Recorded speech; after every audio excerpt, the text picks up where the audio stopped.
What is upcycling? Today's episode, CJ of Baconroll shares with us what he's been doing in his little workshop with things he picks up from the side of the road. ConcreteJungle is up next.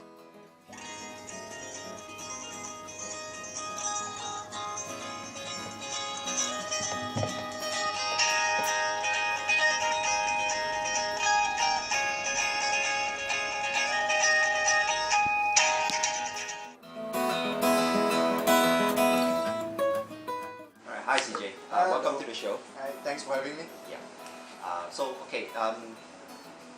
Welcome to the show. And before we talk about Baconroll, let's talk about you. Where do you come from, and what were the early days of your before Baconroll? Oh, okay. Well, I'm born in Malacca, so I moved up to Subang since I was 3 months old, and ever since I'm a Subang boy.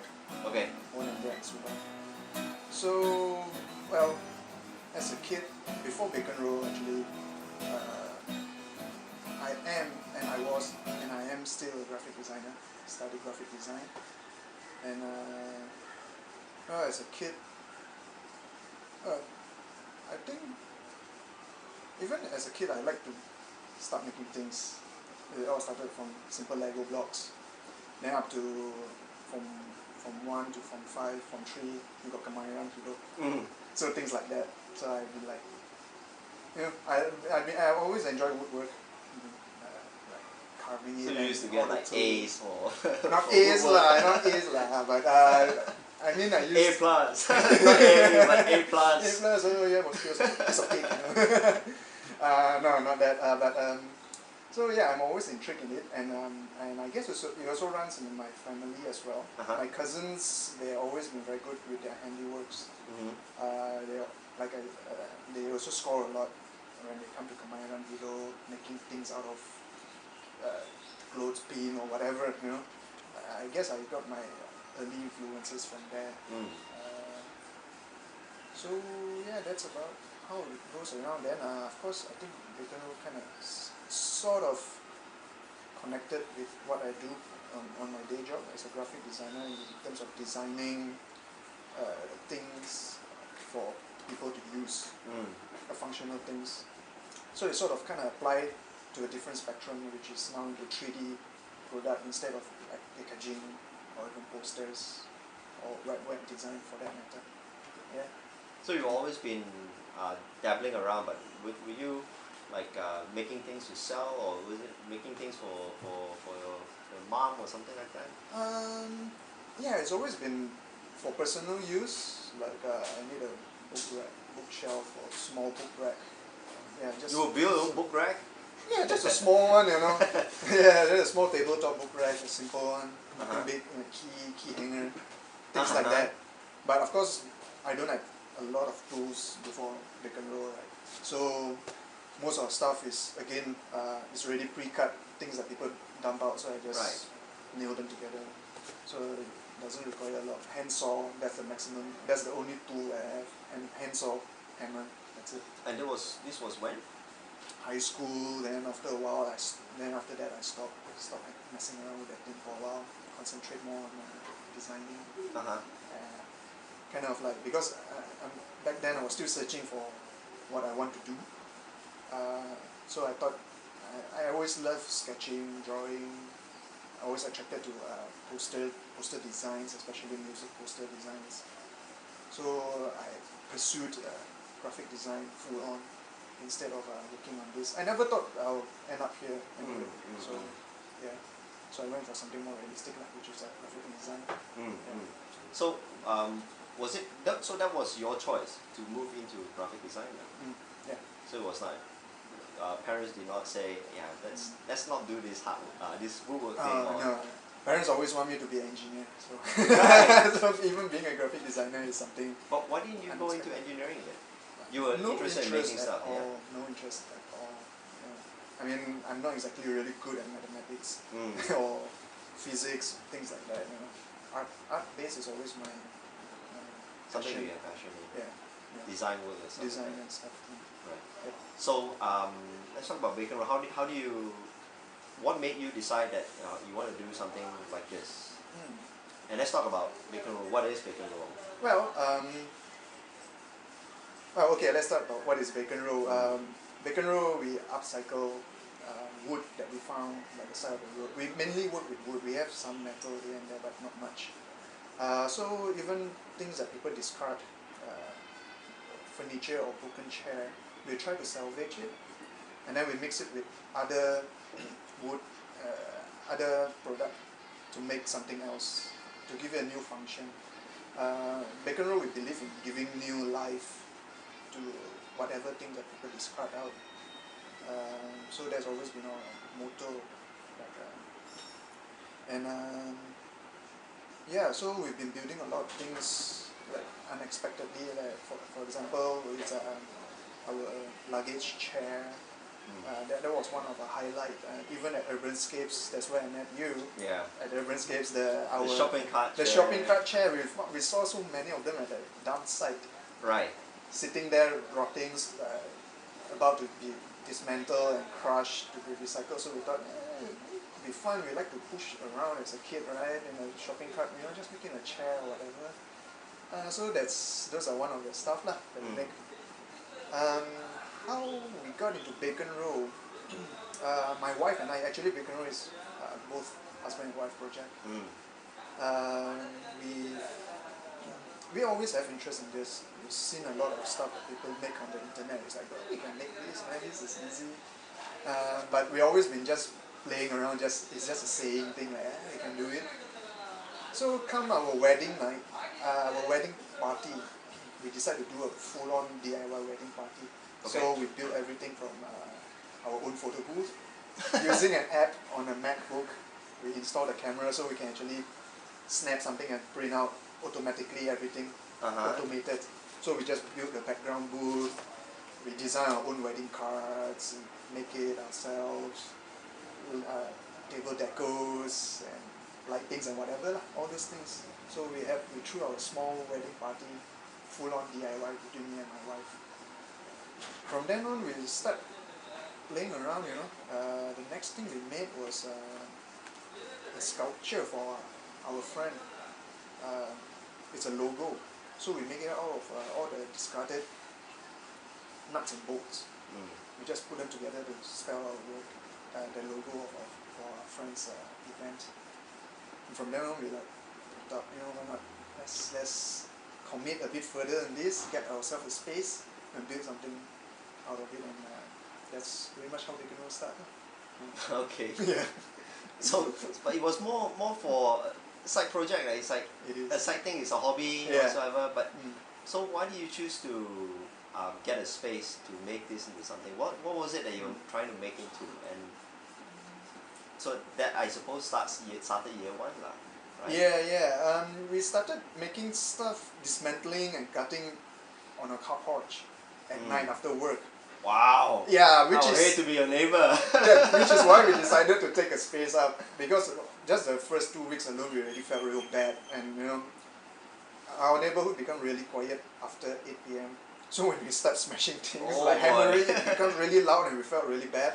Of course, we decided we better stop this before our neighbors complain, And since then we start to look for a space which is within our budget, and that's how we end up here. In Subang. In Subang, yeah. And also we needed to be nearby because we always work after office hours and on weekends, so it needs to be somewhere nearby. Yeah. So your wife holds a hammer too? Yeah. Great. Sewing, holds a hammer. Except now we have to divide her job a bit because we just have a baby girl, 6 months old. Right. So right now she has to take care of our daughter. Yeah, it's a bit of a balance right now, and but it's fun. It's challenging. So sometimes she'll come here and do her work, and I'll be there taking care of daughter. So how is it like? How does it feel like to be financing a hobby on a monthly basis? You're literally taking on expense right now. Yeah. At first, I mean, it's we did a lot of thinking behind it before we even start to look for a place to rent. Right. Financially, are we able to cope up with it, especially with the daughter coming along? So it was a lot of planning, and after looking at our financial, it's like we can do this. It's a bit painful and it's an expensive hobby. Mm. But when we start making things and our stuff start to sell and we actually get interest from people, it's not so painful anymore. It's like because it kind of Covers up. Yeah, it covers up our rental, not fully, but really quite a significant. It's a hobby that pays percentage. itself then now. Yeah, it is. So after this, because of this thing, after the test market in Urbanscapes, after we set up a stall there, reception was pretty good. Which is why year 2, which is next year onwards, I mean starting mid of this year onwards, we plan to commit a bit further and gonna get a bit of financing and gonna go a bit more full on. Hopefully, I mean gonna make more products and put more products out on the shop, because right now we're only selling it online. We don't have a brick and mortar shop. How's that like? Is that working? Website, it works to expose your brand, our brand, Baconroll, but selling things wise, it's not very, there's no internet sales. We don't know why, we think it's because it's a product people like to touch and see and feel. Right. So that's why there's no internet sales, but when we put it up on stalls on consignment basis, it moves quite fast. Yeah.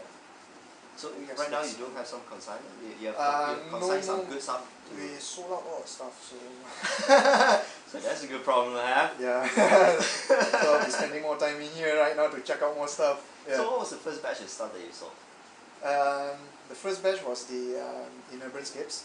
Oh, that was the first batch? Yeah. How long did it take to build that first batch? Oh, it was 2 crazy full-on months. Wow. Every night we worked till like 1, 2 a.m. in the workshop. My wife both and I just chugging things out just to meet the deadline because of Urbanscape. We signed up for Urbanscapes. Yeah. So it took us about 2 months to check out all those stuff. And wow, your wife was pregnant at the time, right? Yeah. Yeah, it was crazy. So every night I hammer, she can feel our baby move. You slave driver, you. Dreams. But she had fun. Yeah, had fun. We love it, every moment of it. Yeah. So, 2 months and I mean, Urbanscapes for the first time out of many years of existence, they started charging a very premium rental this time around, simply because they were doing a lot of stuff. They were bringing in international acts. Some international acts and all that. How was that like? How was that like? What was the feeling for you like? The experience of here, take my money.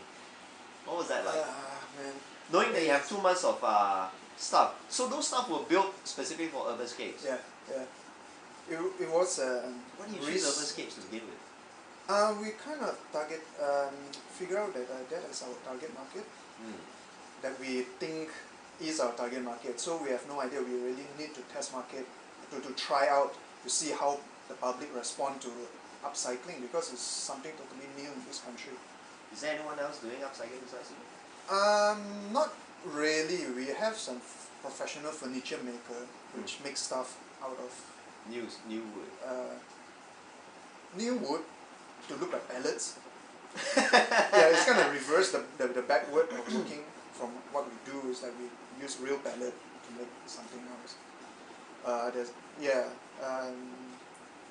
But generally no, not a lot of people doing upcycling. Maybe not as home deco, but a lot of for fashion accessories. I think I saw a few before.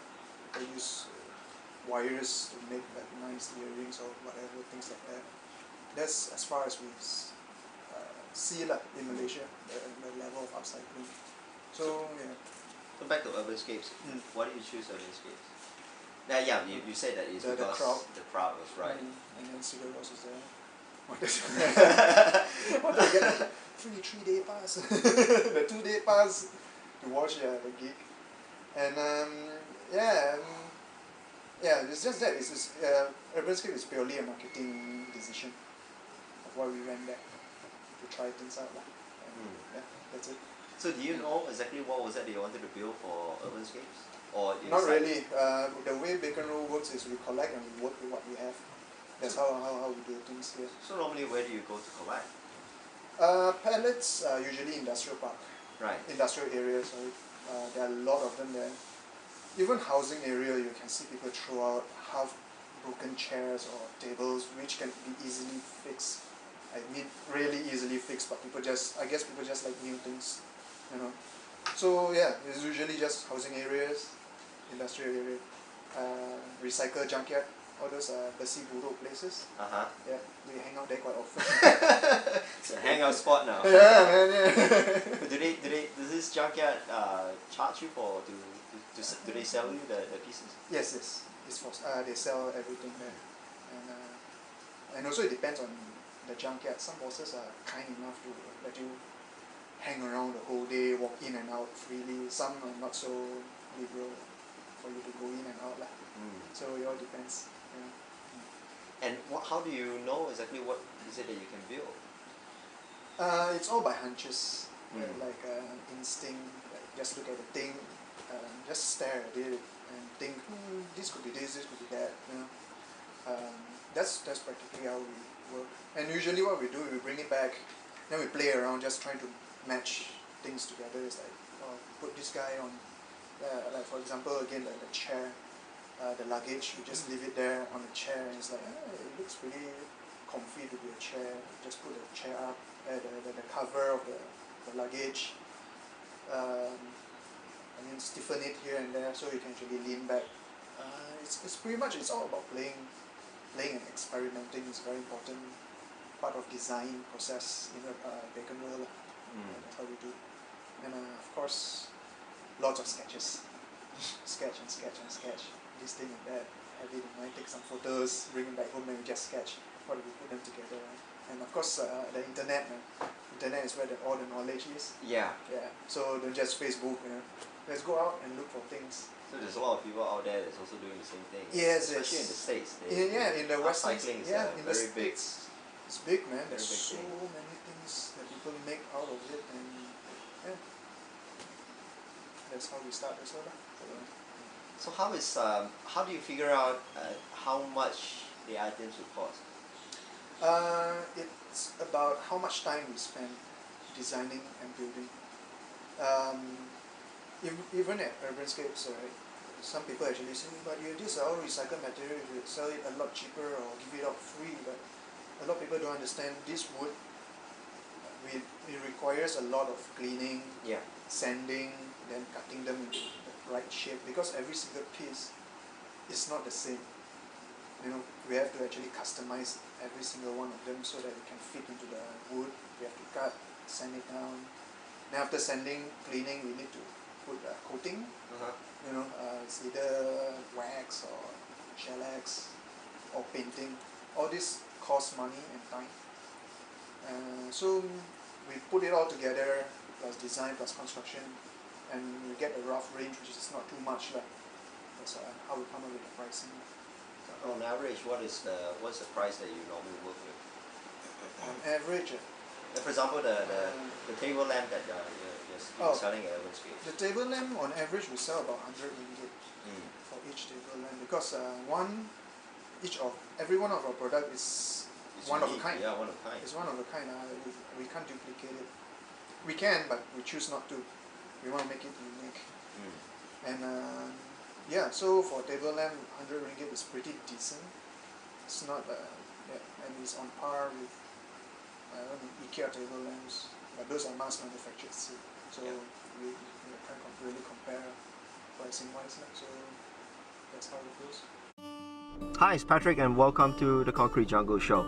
Now, if this is your first time you're watching the show, you'll be wondering, who is this guy and what is this ConcreteJungle show? ConcreteJungle is a project of passion. Basically, what I really like to do is to go around listening to stories and great stories about how people became successful. I started meeting up with entrepreneurs and to talk about how they started, their origin story of how they started their businesses.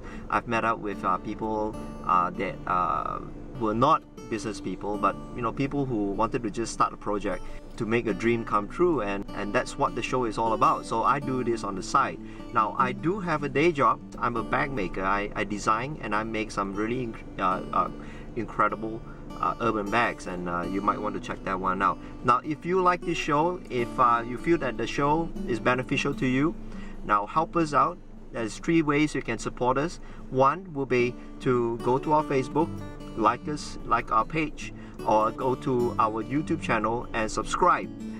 If you want an audio version of this podcast, you can always subscribe to us on iTunes. You can search for Concrete Jungle on iTunes, Green Room 136 Concrete Jungle on iTunes, and you should be able to find us there. Now, second thing you can do is go to our main website, greenroom136.com. That's greenroom136.com. Now, we make some really interesting urban bags, messenger bags. We make some computer bags, and if you see anything that you like, go ahead and buy one. By buying a bag as low as $50, you are actually helping us to keep the lights on, putting food on the table for us to continue making this program, or if you like our bags and you hate our show, then it will help us to continue making more crazy bags. If you feel if you're going to do this to support the show, might we suggest you key in a coupon code ConcreteJungle. We'll know that that purchase is to support our show. And on top of that, what we are going to do is we're going to give you 10% off that purchase that you just made. So the coupon code is ConcreteJungle. Now, the third thing you can do is tell your friends, right? Reach out on Facebook, get as many of your friends to watch the show. Or if you feel that the show is beneficial to any of your friends, point them our way. The more people we get watching the show, the better we become. By telling your friends about us, you're actually helping us to feel whether the show is going towards the right direction or not, and how we can craft the show to be a whole lot better. So, yeah. Again, go to our website, go to our Facebook.com, go to our Facebook page. Share some feedback, man. Come on, let us know whether we're doing a good job or not.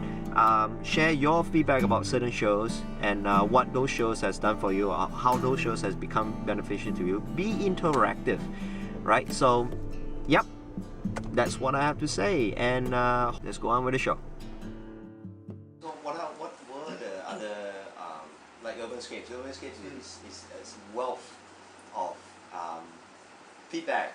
Yeah. Because there are a lot of people walking in and walking out, and they are just there. For the very first time, they're actually looking at all your goods. What were the common queries that they will have?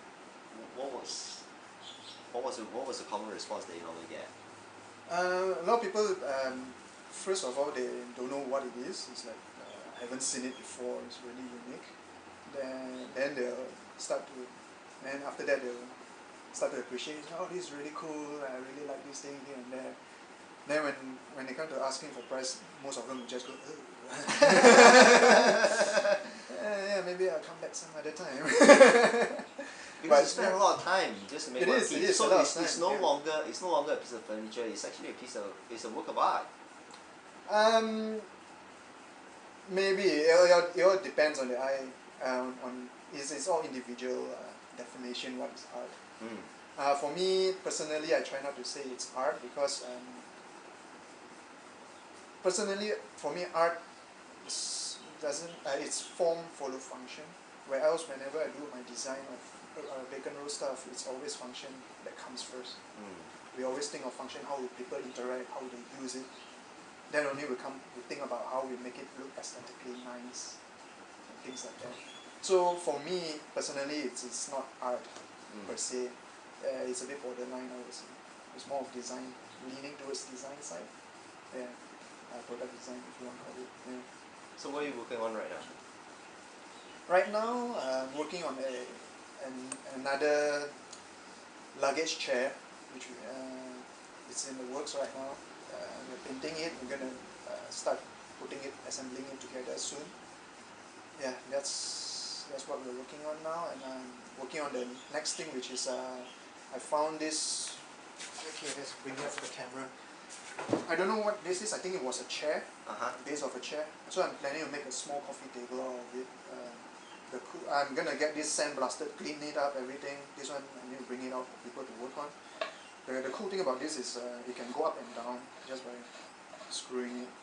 This looks like a barber chair, a really old barber chair. It might be, but it's a bit small. Yeah. So anyway, we found this on the roadside, so whoever dropped this is like, Thanks. mine now. So yeah, that is the next project I'm working on. Table and a chair. And of course I'm going to produce more table lamps, because I would say table lamps would be one of our consistent products that we check out, because it's pretty easy to construct. It takes less time, it's not that easy. It takes less time for us to construct compared to chair or table, because I already have roughly an idea how to make all of them, the table lamps, like the height and everything.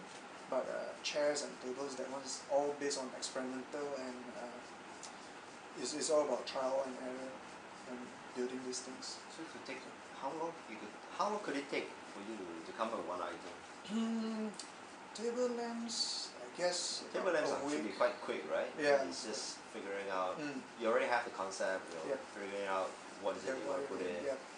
But let's say if you have a piece of item and you complete scratch it, how long will it take for you to figure out? Okay, let's do it like this, or let's do it this. From the time of idea conception, all the way to clean up and actual product. Can take up to 3 weeks to build that thing. And then again, you gotta keep in mind that I only work at night. Yeah. So it's at night I only can work 3 hours max. So it's not a lot of time. It's not, but yeah, 3 hours, on the 2 weeks. I suppose if you were to cram everything down to full day work, you'd probably be about a week or so. A week and a half, maybe. Yeah. And at a time, so you can only work on one item at a time. Right now I'm trying to another challenge is to figure out a more efficient workflow to fasten up chugging out my products and items. That one is still in the works. How is that like? I mean, can you share a little bit about the process? Well, what were the challenges? What were the challenges that you're trying to resolve with the process? Well, I guess is I have to cut down on the figuring how to put it together part. Like I say, a table lamp right now, since I've built so many, so putting them together, I kind of figured that out already. So that part, all I need to do now to cut down the time is sketch a lot at home first, get the measurement and everything right, then only I start work. That cuts down a lot of time instead of just cut, not long enough or too short, then cut again and putting it and try. So that part there will be a lot faster. And but for the other stuff like the luggage chair, the table that I just spoke about, that one there's no other way but to try it out. Yeah, because you're literally working on the fly. Try to figure things out on the fly. So. Yeah, and also try, and another way is try not to reinvent the wheel. It's like a table. Let's say we want to make a coffee table. We don't try to come out with a new height of it or the size of it. We work with what already existed out there. The size of it, so we already cut out. It's already tested. Yeah, and it's very proven that people are comfortable at that height, that size for coffee table, for example. So we work within that confine. So that cut down a lot of time of trying to figure out how to cut the table, how to cut the wood, how to put it together, things like that. So where do you see yourself right now? What's the trajectory like for the future of Baconroll? So far I think it's good. Like I say, we are in the works planning out to expand our consignment basis to sorry, more I forgot to shops. ask. Where do you consign to? Before this, it was in what's that place? What's in the? We put it at a stall in Publica. It's a pop-up store. I totally forgot what's his name. I'm so sorry, dude.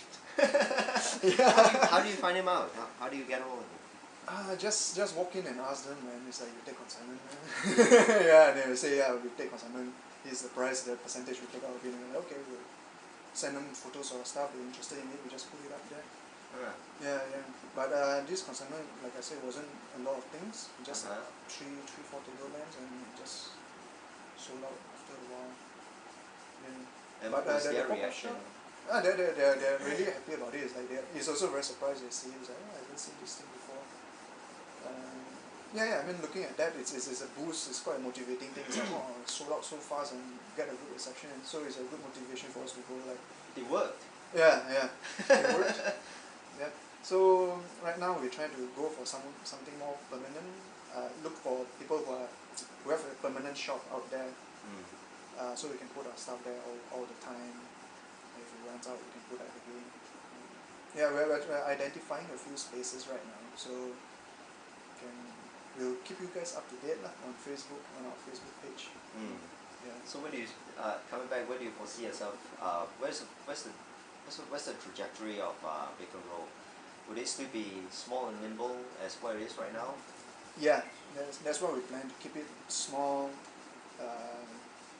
easy to build, and we plan to stay in this small workshop for quite some time because of financial reasons. Moving to another place is just not realistic at this moment lah. So I think for our business plan so far, we'll still stay small and still stick to our original plan, and yeah, we'll see how it goes from then on. Okay. Yeah. So if let's say you come across someone and he say that I'm really inspired by what you're doing, right? And I want to do I have a passion to do something as well, similar to what you are doing, or maybe something completely different. What would be the top 3 things you share to this person? Well, the first one is a cliche. It's like, don't give up lah. Nothing is easy if it's really worth it. Just work your ass off and try to do it. It's literally working your ass off. It's like Yeah. 3 hours every night, Yeah. It's quite tiring, but you get used to it. Everyone get used to it.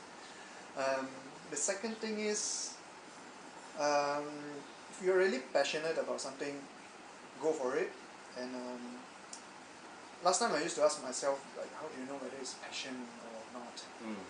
Passion is something that you go all out until you get it right. Not enough sleep, it's okay, just work until you get it right. That's how you know whether it's passion or it's just something you do for fun. If you do it just out of convenience, sorry, I think you better move on to something else. The third thing is, if you have a partner or wife, make sure they like the same thing or they're supportive of the stuff that you're doing. Otherwise, it's just going to get a lot harder. Yeah. I mean, having support from even my family and all is really important. It helps me keep moving forward. How is that like? What do you mean? Support from family and friends. Did they go like, CJ, you're spending what, a couple of $100 for rental for a hobby? Yeah. That's how the initial reaction is. It's like, are you sure you want to do this thing? Then until we come back with the results. Yeah, I think you need some more sleep. I know. It's like, You're not sleeping enough. I bet your mom would say that, right? Yeah. I mean, you got a kid, man. Oh well. Yeah. When she grew up, she's gonna help me hammer too. That's the plan. Free helper. Yeah. It's a family business. So yeah, that's motivation. I mean, support really help motivate in a lot of way. Then when you see your thing, actually people are interested in it and start selling, and you go like, oh, it really ignites a fire. In fact, make a flame within your heart a lot bigger. It's like, oh, I'm gonna go somewhere down the road. Could you see a full-time business in this? Do you actually foresee this with your hindsight right now, with your experience right now, right? Do you actually can you actually see that in Malaysia there could be a whole lot more what do you call this, people going into this trade, or this trade becoming something that's mainstream pop culture? Yeah, I that? think in generally, I think it would be a sustainable business model, because society, everyone is a lot more environmentally conscious right now. Yeah. Recycling things, planting a herb garden in your own garden. I think it would be, and I've already seen actually this bunch of guys on Facebook. They're called BG or something like that. They're doing a similar stuff that we're doing right now. Okay. Which they do free collection for people who want to get rid of their furniture or their stuff. and they turn it into another product, totally something else. So they're upcycling the products there as well. And so yeah, I think in the future there will be definitely more things like this, more innovative stuff that's coming up by in Malaysia. That's for sure. I can guarantee that. Yeah. Okay. Where do you see yourself? Where do you see the project right now? Zero or hero? Right now, I would still say it's zero. Although we did sell a few things, doesn't mean that we really make it and we can just keep our leg up. Right now, it's still zero. Still in the works. A lot of kinks need to be worked out. A lot of loose ends. Yeah. I suppose a lot of figuring out how to make the product a little bit more consistently faster, so you can sell more. Yeah. And it's not only that. There's a whole business model thing behind it. How we want to sell it, pricing, even all those things. Coming from a creative background, a design background, I don't have any business training at all. So it's pretty much learning by doing, and also lots of reading up as well. I bought a couple of business model books, reading online, reading case studies, things like that. So it's all theoretically, and we still have to do it practically to really figure everything out. And of course, still zero because we're still time management between family, work, and Baconroll. That is still a balance that we are trying to achieve. Trying to start a good balance for it. So, okay, final thing before we wrap it up. Do you have anything to plug? Anything you want to share? Do you have an upcoming project that you want to share with the audience? Or? Well, just Urbanscapes is like a couple of months away, man. over Urbanscape, the next one we'll just see how is it like. Right. Maybe not going back there again. So I mean, we can just depend on the Sure. Well, we're identifying a few bazaars that will regularly set up stalls, and yeah, just visit our Facebook page, facebook.com/BaconrollHandmade, and we'll keep you up to date on the latest happenings and whatnot, and where we're gonna put up our stuff. It will be happening very soon, quite soon. Okay. Yep. Right. Thank you very much, CJ. Thanks for having me here, man. No problem.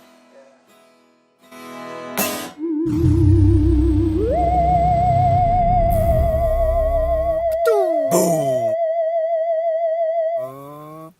Kaboom! We don't know how to build a deadly space station, but we do know how to build a killer bag. The new junk monkey is for the heretic in all of us.